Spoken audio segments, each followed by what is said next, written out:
All right, it's 6:32, so I will open the Monday, April 29th, 2019 Board of Selectmen meeting. I see Lake Cam is taping, doesn't appear that anybody else is taping.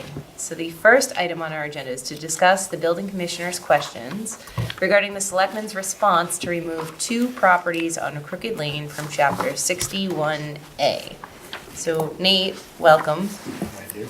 I know we've had a couple conversations back and forth about these 2 properties, one of which is residential, the other is an underlying industrial zone, both in 61A. And we have been talking about the removal or potential removal, as we've had a couple of requests to remove both of these properties from chapter land. So I don't know if you want to kind of just give the overview and your thoughts on this. I mean, you remember last year, the landowner came to the Board of Selectmen and asked to give up the right of first refusal on the 61A parcel on the northeast side of Crooked Lane, which was about 10.68 acres. They did that, they built a solar farm, and now the landowner's coming back to the town to take the remaining portion of that out, along with the southwesterly side of Crooked Lane. So I think the decision before us is whether or not we want to investigate options, to exercise our right of first refusal, which means we have to get an appraisal. Yeah, so I know that, we had this conversation, we had a couple members of Open Space and Conservation. Did they get back to us? They met. They're meeting this week. So they didn't meet on that Wednesday? Mike misspoke, it's actually this Wednesday. Okay. Christian Lyon is going to meet. Okay. And knowing that, they have expressed that interest in the past, certainly related to these particular parcels. So I think that, what the issue is that we are kind of running out of time based upon the notices and when they were received. We have 30 days to respond to the notices, which would be the request to remove these properties from chapter land, provided that they're not deficient. So it appears as though both of them were deemed to be deficient notices. The first one on the industrial land was sent back. It was actually received on April 22nd.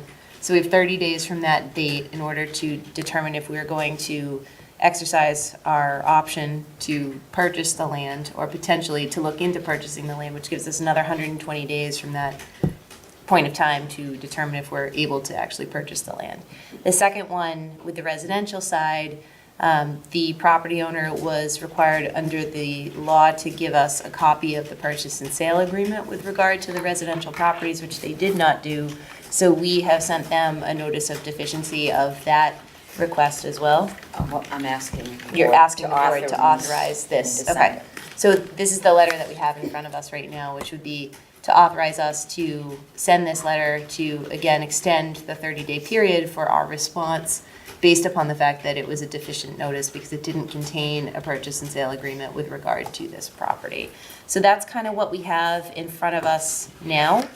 And if we are to exercise or to, I guess, it seems like it's in the negative if we're to not exercise our right of waiver of first refusal, that we would need to get an appraisal done so that we have an understanding as to whether or not we are going to move forward with this within this 30-day window. So if we were to get an appraisal done, a request would be that we would put that forth as a motion tonight to do an appraisal on both properties such that we have the dollar figures available for us to determine whether or not we want to exercise the right to purchase the property. And then we have 120 days from that Well, point. on one, we just have to wait for their purchase and sales agreement. For the residential piece? Residential. Okay.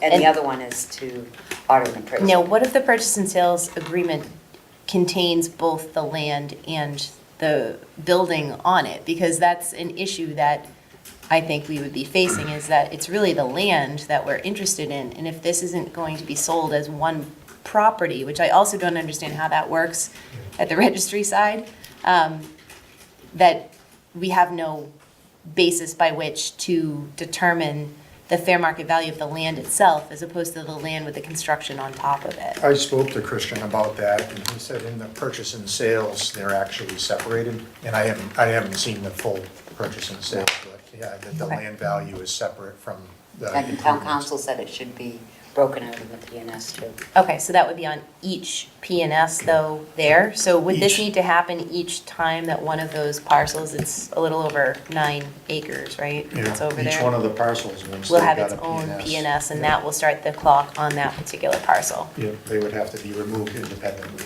Okay, okay. You know, unless, at which time there's not enough land to keep in 61A. So at some point, you're gonna reach, you know, critical mass where you don't have 5 acres left. Right, At which time all of it will need to be removed. okay, okay. So But there's a there's how separate many process. acres? 9, I believe there's 9 point something on that side, and there was 22 total on the northerly side where the solar farm is, and 10.68, I believe, has been taken out Well, already. yeah, I mean, and the issue being that when the first 10 point whatever was removed from 61A, it was never, I guess it was removed, but it was kind of landlocked Right. and removed, such that there would be no access to the property or frontage on the property if the town exercised its right to purchase the remainder of that property. We kind of end up in a zoning nightmare with that use that could never be changed at that point from a solar field. so the residential, possible residential properties there, 4 lots or is it 5? I think it's 4. They already sold one. Yeah, I think there's 4 or 5. It's a total of 9 acres, so I don't have the A&R. I think it's 5, I think it's 5 lots. The 2 end lots in theory have purchase and sale agreements on them. The one by the Orals. Yeah. But when I say Orals house is everywhere, so. But the one on the wood line, further down Crooked Lane, that one in theory has a P&S, and the one closer to the, This Route 79, Route 79 has one. okay. There is another house there though, correct? On the corner? It's- Already Corner's not- existing? Right, that's not related. Yeah, that's to not this. related, but there is another house there, right? Rita has the 5 Oh, lots. okay. Right. If that helps. Yeah, because this is that other house right there, right? Or is that part of theirs? No, it's No, that's part of theirs. part of theirs. Okay. Thank you. So if we do them one at a time, the Separately. letter that we have in front of us dated April 26th is for the Residential side. housing side, is that correct? Yep, so that, So, right. I'll so- change the date And on the that's letter, too. deficient, right. And we would expect them to supply that expeditiously. So are we, I'm gonna make a motion that we send this to Mr. Laranger at 80 Front Street, Marion, Mass. That's my motion. Yep, I second that. all right. Just because, discussion? more than anything, it's housekeeping too, because it should have been included in the original and it wasn't, right? So now we can't move forward unless we have all the parts. Okay. Okay, any further discussion on the residential property? Underlying residential property? All those in favor? All right. Aye. Okay, so the next piece is related to the industrial property. So with regard to that industrial property, again, if the town would like to preserve its right to exercise its option to purchase, we would need to get an appraisal done as soon as possible on the property. A majority of the remaining land is wetlands, and I believe there's not really much frontage, right, with regard. Well, there's frontage on that one, they just wouldn't leave. Do you have a frontage on the map solar. of that? That's right, yeah. The pink is the solar farm. And so it's the remainder Yeah. of that property. I'm sure so. So that's Crooked Lane. That shows the wetlands. Wetlands in blue. With the little plants on it, Yeah. right? So the motion that I believe I would be making would be on this page specifically. It talks about in case of the intended or determined conversion not involving sale, the municipality, Mitzi already explained this, the municipality shall have an option to purchase the land at full and fair market value to be determined by an impartial appraiser performed by a certified appraiser hired at the expense of the municipality or its assignee. The original appraisal to be completed and delivered to the landowner within 30 days after the notice of conversion to municipality. And when does that ticker? That, The 22nd. So we have to 22nd, send a right. letter So, out for the so second. my motion would be to hire a certified appraiser to come up with the value of that property. And then we can determine whether we want to exercise our right or not. Second. can we add? All right, we have a And send motion notice that we're going to do that. and to send notice. Yeah. I Okay. think that can be Sure. administratively added to that motion. So that's the motion, that's the second. Any further discussion? Mitzi, if I can add just one thing You to may.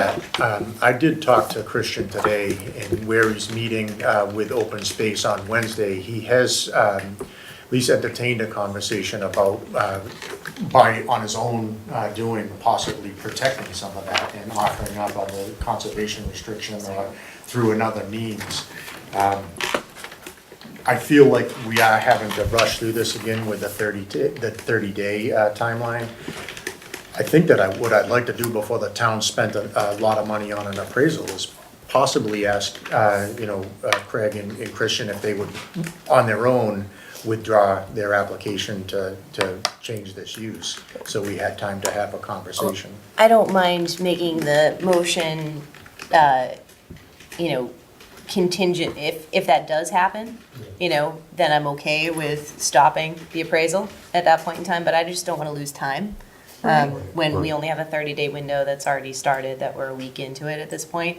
So I totally understand that concept of not Right. spending it, but I think if they're willing to withdraw that motion, then, we can also withdraw our search for the appraisal. Right, I But don't I feel want to those get are that the only done. two Right. options, either they have to Right. withdraw or we have to move forward. Right. So, And then- if they let us know by Wednesday whether or not they were gonna entertain another conversation, they would have to withdraw their application.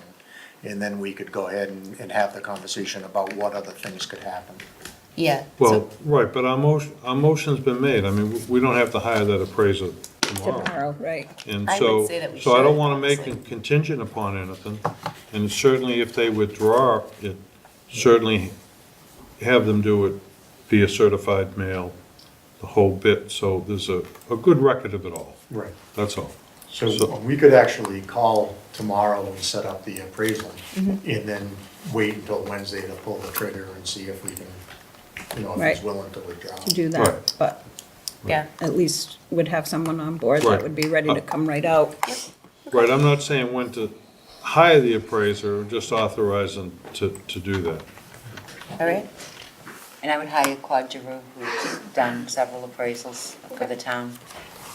All right. Any further discussion? All those in favor? Aye. Aye.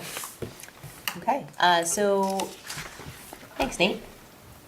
So I'm going to make a motion to enter into executive session pursuant to Mass General Law, Chapter 38, Section 21A1, to discuss the reputation, character, physical condition, or mental health rather than professional competence of an individual, or discuss the discipline or dismissal of, or complaints against, or charges against a public officer, employee, staff member, or individual, and pursuant to Mass General Law, Chapter 30A, Section 21A3, to conduct strategy with respect to threatened litigation if an open meeting may have a detrimental effect on the litigating position of the board, and the chair so declares, and we will not return to open session.